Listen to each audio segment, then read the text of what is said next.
మా ఎజెండా రాజకీయమే. మేము రాజకీయాల కోసమే కాక్రోజ్ జనతా పార్టీని ఏర్పాటు చేసుకున్నాం. మాకు సమస్యల కంటే, సమస్యలకి పరిష్కారాల కంటే మాకు రాజకీయమే ముఖ్యం అని అభిజిత్ చెప్తున్నట్టుగా కనపడుతుంది. నాకు ధర్మేంద్ర ప్రధాన్ రాజీనామా కోసం మాత్రమే తన ఉద్యమాన్ని పరిమితం చేసినప్పుడే డౌటొచ్చింది నాకు. మామూలుగా పేపర్ లీకుల మీద ఆందోళన జరుగుతున్నప్పుడు, అసలు పేపర్ లీకులు ఎందుకు జరుగుతున్నాయి? వాటిని ఆపాలంటే ఎలాంటి చర్యలు తీసుకోవాలి? ఈ చర్చ జరగాలి. కానీ ఉద్యమంలో ఎక్కడ కూడా ఈ చర్చ జరగల. అసలు పేపర్ లీకులు ఎందుకు జరుగుతున్నాయి? ఎవరు చేస్తున్నారు? ఎవరు చేపిస్తున్నారు? ఎందుకు చేపిస్తున్నారు? దానివల్ల ఎవరు లబ్ధి పొందుతున్నారు? అవి ఆపాలంటే ఎలాంటి చర్యలు తీసుకోవాలి? ఇలాంటి చర్చ ఎక్కడా కూడా ఈ జంతర్ మంతర్ ఆందోళనలో కనపడలేదు. ఎంతసేపటికి మోడీని తిట్టాలి, బీజేపీని తిట్టాలి, రకరకాల ఇష్యూలు మాట్లాడాలి. ఇది తప్ప సబ్జెక్ట్ ఎక్కడా కూడా నాకు కనపడలే. అసలు ఈ ధర్మేంద్ర ప్రధాన్ రాజీనామా చుట్టూ ఉద్యమాన్ని ఎందుకు తిప్పుతున్నా నాకు అర్థం కాలే. సరే, ధర్మేంద్ర ప్రధాన్ రాజీనామా చేయాలనే డిమాండ్తో నేను కూడా యాక్సెప్ట్ చేస్తా. అతను నైతిక బాధ్యత వహిస్తూ రాజీనామా చేయడం మంచిది. కానీ అది సమస్యకి పరిష్కారం కాదుగా. ధర్మేంద్ర ప్రధాన్ సమస్యకి కారణమూ కాదు, పరిష్కారమూ కాదు. కాకపోతే నైతిక బాధ్యత వహిస్తూ రాజీనామా చేయాలన్నది మాత్రమే పాయింట్ అక్కడ. సమస్యకి పరిష్కారం వేరే. ఆ పరిష్కారమే చర్చ జరగలే అసలు.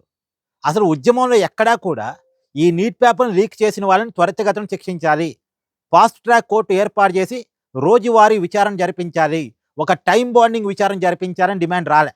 డిమాండ్ రాకపోయినా సరే మోడీ గారు ఫాస్ట్ ట్రాక్ కోర్టు ఏర్పాటు చేశారు. నిజానికి ఇది పిల్లలు అడిగిన కోరిక కాదు. అడగాలి మామూలుగా అయితే ఈ కోరికని. ఈ జంజీ బ్యాచ్, ఈ కాక్రోజులు అడగాలి ఈ డిమాండ్ని. కానీ అడగలే. అడగకపోయినా ఫాస్ట్ ట్రాక్ కోర్టు పెట్టారు. రోజువారీ విచారణ చేస్తామని చెప్పారు. పైగా ఈ పేపర్ లీకుల మీద చట్టం కావాలని వీళ్ళు అడగలే. ఈ కాక్రోజులు అడగలే. మోడీ గారే తెస్తామన్నారు, తెచ్చారు. ఈ 2 డిమాండ్లు వాస్తవానికి కాక్రోజుల నుంచి ఉండాలి, ఈ ఉద్యమం చేసే వాళ్ళ నుంచి ఉండాలి. కానీ ఈ డిమాండ్లు ఎక్కడా కూడా లేవు. ఎంతసేపటికి కూడా 3 డిమాండ్లు, 3 డిమాండ్లు, 3 డిమాండ్లు. ఏంటి ఆ 3 డిమాండ్లు? ఒకటి, ధర్మేంద్ర ప్రధాన్ రాజీనామా చేయాలట. ఎందుకు? ఇది సాధ్యమయ్యే డిమాండ్. గట్టిగా ఆందోళన చేస్తే ఇది సాధ్యమవుద్ది కాబట్టి, సాధ్యమైతే వీళ్ళ కాక్రోజులకి పేరు వస్తుంది కాబట్టి, వాళ్ళ పాపులారిటీ కోసం సాధ్యమయ్యే డిమాండ్ పెట్టుకున్నారు. ఏది వెంటనే ఫలితం కనపడే డిమాండ్. ఇప్పుడు విద్యారంగంలో సంస్కరణ అంటే వెంటనే కనపడవుగా రిజల్టు. పేపర్ లీకులు ఆపటానికి చర్యలు అంటే వెంటనే కనపడదుగా రిజల్టు. కాబట్టి వెంటనే రిజల్ట్ కనపడాలంటే ధర్మేంద్ర ప్రధాన్ చేత రాజీనామా చేయించాలి. ఆయన రాజీనామా చేయగానే చూసారా మా విజయం అని చెప్పుకోవచ్చు, మా ఘనత అని చెప్పుకోవచ్చు, మా దమ్ము అని చెప్పుకోవచ్చు, ఇది కాక్రోజులు అని చెప్పుకోవచ్చు, ఇది అభిజిత్ అని చెప్పుకోవచ్చు, దమ్మున నాయకుడు అభిజిత్ అని చెప్పుకోవచ్చు, పాపులారిటీని పొందొచ్చు. దీనికోసం జరిగింది ఇదంతా కూడా.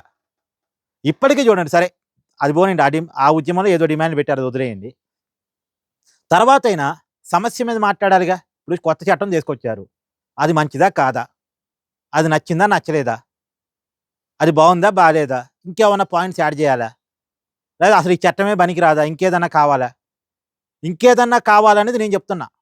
అసలు ఈ చట్టాలు పనికిరావు, విద్యారంగం మొత్తాన్ని కూడా ప్రభుత్వ పరం చేస్తే పేపర్ లీకులు జరగవు అని నేను చెప్తున్నా. పేపర్ లీకులు ఆగాలంటే విద్యను ప్రభుత్వ పరం చేయాలి, ప్రైవేట్ చేతుల్లో ఉండొద్దు, కార్పొరేట్ చేతుల్లో ఉండొద్దు. కార్పొరేట్ చేతుల్లో ఉండటం కోసమే పేపర్ లీకులు జరుగుతున్నాయి. పేపర్ లీకులు చేపిస్తుందే కార్పొరేట్ విద్యా సంస్థలు, కార్పొరేట్ కోచింగ్ సెంటర్లు. ఎందుకు? మార్కుల కోసం, ర్యాంకుల కోసం.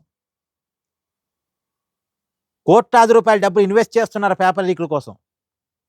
వాళ్ళు ఎక్కడ వెనక్కి తగ్గరు, రేపు కూడా పేపర్ లీకులు చేస్తారు. కొన్నాళ్ళ పాటు భయపడతారేమో తప్ప మళ్ళీ కొన్నాళ్ళ తర్వాత పేపర్ లీకులు వాళ్ళు చేస్తూనే ఉంటారు, యథావిధిగా జరుగుతూనే ఉంటాయి. ఈ చట్టాలు ఏమీ ఆపలేవు. పేపర్ లీకులు ఆగాలి అంటే మార్కుల కోసం, ర్యాంకుల కోసం కక్కుర్తిపడే ఈ కార్పొరేట్ విద్యా విధానం మారిపోవాలి. ఈ కార్పొరేట్ ఎడ్యుకేషన్ మొత్తం ప్రభుత్వ పరం కావాలి, విద్యా వ్యాపారం ఆగిపోవాలి. మార్కులు వస్తే, ర్యాంకులు వస్తే వ్యాపారం బాగా సాగిద్ది, లక్షలు కూడా సంపాదించుకోవచ్చు అనే ఆలోచన చచ్చిపోవాలి. ఇది ఎక్కడా కూడా కాక్రోజు చెప్పట్లే, అభిజిత్ చెప్పట్లే. ఎంతసేపటికి ఇప్పుడు చూడండి, మోడీని దించేస్తాడట, మోడీ ఏమో సోషల్ మీడియాలో వీడియోలు పెట్టుకోవాలట. ఏంటి ఈ మాటలు ఎందుకు? పనికి రాని మాటలు, పని లేని మాటలు. ఈ పనికిరాని మాటలు మాట్లాడే వాళ్ళంతా పనికి మాలిన వాళ్ళు అనాల్సి వచ్చింది. సబ్జెక్టుగా మాట్లాడాలి, సమస్య మీద మాట్లాడాలి. దమ్ముంటే ఈ సమస్యకి పరిష్కారం అని చెప్పాలి. ఇది చేత కాదు. సో, రాజకీయం కోసమే కాక్రోజులు పనిచేస్తున్నారు అని అభిజిత్ మాటల్లో అర్థమవుతుంది. వాళ్ళ ఎనకాల ఏదో ఎజెండా ఉంది. వాళ్ళ ఎనకాల ఇంకెవరో ఉన్నారు నడిపిస్తున్నారు. వాళ్ళ ఫండింగు, వాళ్ళ నెట్‌వర్కు ఇదంతా ఏదో నడుస్తుంది. ఏదో అనుమానం వస్తుంది మొత్తానికి. అంత మాత్రాన సమస్య మీద పోరాటం చేస్తే మళ్ళా నేను కూడా సమస్య మీద, సమస్య వరకు అంతవరకు. ఈ యువతరం కూడా అంతే. సమస్య వరకు, సమస్య మీద మద్దతిస్తది. ఏమంటారు? కామెంట్ చేయండి.